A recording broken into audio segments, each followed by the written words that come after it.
Assalamualaikum warahmatullahi wabarakatuh. Allahumma sholli ala Sayyidina Muhammad wa ala ali Sayyidina Muhammad. Pemirsa yang dirahmati Allah, marilah kita simak ceramah dari Ustadz Dasat Latif dengan tema Cinta Rasul. Sebelumnya marilah kita perbanyak sholawat minimal 1000 kali sehari, agar hidup kita penuh barokah dan mendapatkan syafaat kelak. Jangan lupa berikan dukungan kepada channel kami dengan memberikan super thanks seikhlasnya. Marilah kita doakan semoga Ustadz Dasat Latif sekeluarga dan para penonton YouTube ini diberikan kesehatan dan diberikan kebahagiaan dunia dan akhirat. Amin ya robbal alamin. Assalamualaikum warahmatullahi wabarakatuh. Alhamdulillahi rabbil alamin. Wabihi nasta'inu ala umuri dunya waddin. Asyhadu an la ilaha illallah wa asyhadu anna Muhammadan abduhu wa rasuluh. Allahumma salli ala Sayyidina Muhammad wa ala alihi wa sahbihi ajma'in. Amma ba'd. Ma'asyiral muslimin muslimat, para pendengar suara selebes yang insya Allah dimuliakan dan dirahmati oleh Allah Subhanahu wa taala. Dijelaskan dalam sebuah kisah ketika Rasulullah sallallahu alaihi wasallam sakit pada saat akhir-akhir hidupnya, beliau kemudian memanggil Bilal pada subuh hari. Bilal, kau sampaikan kepada sahabat kita yang ada di masjid, terutama kepada Abu Bakar As-Siddiq, untuk mengganti saya memimpin sholat berjamaah subuh ini. Kenapa ya Rasulullah? Karena sepertinya saya tidak bisa ke masjid, saya lagi tidak enak badan. Pergilah Bilal menyampaikan pesan kepada Abu Bakar. Setelah menerima pesan ini, Abu Bakar berkata kepada Bilal, Bilal, tolong kau sampaikan kepada Rasulullah, selama beliau masih hidup, saya tidak akan sampai hati untuk menggantikan beliau menjadi imam. Disampaikanlah pesan Abu Bakar ini kepada Rasulullah Muhammad SAW. Setelah mendengar pesan Abu Bakar ini, Nabi kemudian berkata, Bilal, kalau begitu kau tuntun saya untuk menuju ke masjid. Sampailah Nabi di masjid. Setelah sampai di masjid, Nabi kemudian memimpin sholat berjamaah. Selesai sholat jamaah, Nabi kemudian berdoa, dan selesai berdoa Nabi bangkit dari tempat duduknya sambil berkata, saudara-saudara sekalian, sebentar lagi kita akan berpisah. Tentu selama kebersamaan kita semua ada kesalahan yang pernah saya lakukan, baik yang tidak sengaja maupun yang saya sengaja. Karena sebentar lagi kita akan berpisah, pada kesempatan ini saya mohon kepada kalian untuk membalas segala kesalahan yang pernah saya lakukan. Suasana pun menjadi hening.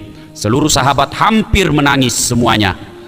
Kemudian bangkitlah salah seorang di antara mereka yang bernama Aswad, mengangkat tangan. Ya Rasulullah, saya pernah Anda sakiti. Kapan? Pada saat perang Badar. Saat itu ketika Anda naik onta, Anda mencambuk ontanya, tapi saya nak kena. Jadi apa maumu? Ya Rasulullah, sekarang saya mohon pembalasan, saya mau membalas. Nabi kemudian berkata, silahkan. Bangkit Umar bin Khattab, Aswad, kau betul-betul sudah keterlaluan. Sebentar lagi Rasulullah meninggalkan kita, kamu masih mau membalas? Kalau kau mau membalas sakit hatimu, silahkan balas kepadaku, saya yang kau cambuk. Nabi berkata, Umar, saya terima maksud baikmu, tapi urusan dosa adalah urusan nafsi-nafsi, urusan pribadi saya dengan Aswad. Bangkit lagi Abu Bakar. Abu Bakar pun ditolak. Bangkit cucu Rasulullah Hasan wal Husain, Nabi pun menolaknya. Akhirnya Nabi katakan, Aswad, silahkan maju ke depan. Majulah Aswad. Ya Rasulullah, pada saat Anda cambuk saya, Anda tidak pakai baju. Jadi pada kesempatan ini supaya adil, saya mohon Anda juga membuka baju. Nabi pun membuka bajunya. Subhanallah, ketika Nabi membuka bajunya, tercium bau harum satu masjid. Luar biasa. Saya kira tidak ada orang seperti itu sekarang. Buka baju tercium bau harum. Kebanyakan buka baju yang tercium bau sakulu. Ini Rasul terbuka bajunya, justru bau harum satu masjid. Subhanallah. Kemudian Aswad mengambil cambuk. Pas diayungkan cambuknya, kemudian mendekati Nabi. Ketika Nabi sudah didekati, Aswad membuang cambuknya, kemudian memeluk Nabi sambil mencium badannya. Seluruh sahabat pun heran. Nabi berkata, Aswad, apa maksudmu? Tadi kau mau mencambuk saya, sekarang kau memeluk dan mencium badan saya. Aswad berkata, ya Rasulullah, itu tadi cerita ku karang-karang ji.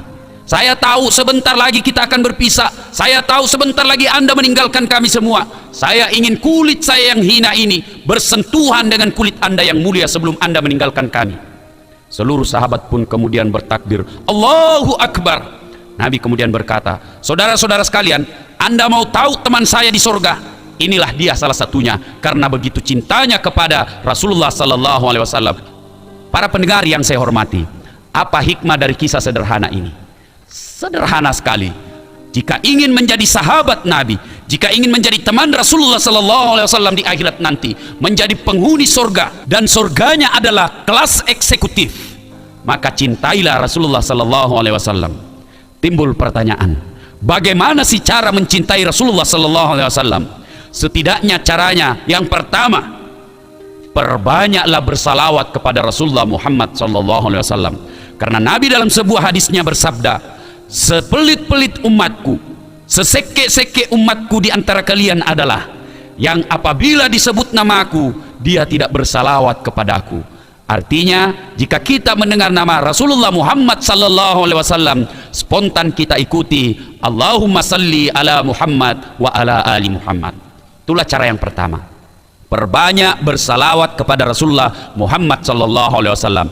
Bahkan ada juga ulama yang mengatakan, barang siapa yang bersalawat kepada Nabi pada hari Jumat sebanyak 100 kali, maka Allah mengampuni dosanya 80 hari yang telah lalu dan 80 hari yang akan datang. Para pendengar yang saya muliakan, cara kedua untuk mencintai Rasulullah Muhammad SAW adalah hidupkan sunnah-sunnah beliau, hidupkan kebiasaan-kebiasaan hidup Rasulullah SAW dalam kehidupan sehari-hari. Mulai kita tidur, kemudian bangun dari tidur sampai tidur kembali, contohlah kehidupan Rasulullah dalam hidup ini. Kita mencontoh Rasul, bagaimana cara beliau minum, bagaimana cara beliau makan, bagaimana cara beliau mendidik anak, bagaimana cara beliau mandi, bagaimana cara beliau menikahkan anaknya, dan seterusnya dan seterusnya. Insya Allah, apabila kita mencintai Rasulullah SAW, maka termasuklah kita teman Rasulullah SAW nanti di akhirat, menjadi penghuni surga yang utama. Para pendengar yang saya muliakan, kita biasanya kalau berbicara tentang sunnah Nabi, ada satu sunnah Nabi yang paling disenangi laki-laki, yaitu kawin lebih dari satu. Ada bapak-bapak sudah tua, saya tanya, Pak Haji, kenapa kita kawin lagi? Nah, 2 istri tak? Apa dia bilang? Sunnah Rasul. Sunnah Nabi kan 4 Ustaz. Masuk lagi di akal, cocok kita, wah sunnah Nabi 4. Tapi ketika saya lihat dia sholat cepat sekali, tidak cukup 2 menit 4 rakaat. Saya tanya, Pak Haji, kenapa cepat sekali ki sholat? Nabi kalau sholat sampai bengkak betisnya. Apa dia katakan? Ustadz kayak tidak tahu saja. Itu kan Nabi, kita ini manusia biasa. Nauzubillah min zalik. Nikahnya Rasul, sunnah Rasul. Sholatnya itu kan Nabi. Nah, ini berarti enaknya saja yang dia mau ikuti, giliran yang agak berat-berat sedikit ditinggalkan. Para pendengar yang saya muliakan, terutama ibu-ibu, besok-besok kalau suami kita minta kawin lagi, misalnya dia katakan, Bu, saya mau kawin lagi, sampaikan kepadanya, boleh Pak, yang penting 3 syaratnya. Yang pertama, Bapak harus didik saya tetap beriman kepada Allah. Yang kedua, Bapak harus adil kepada setiap istri-istrinya. Dan yang ketiga, yang paling penting, langkahi dulu mayatku.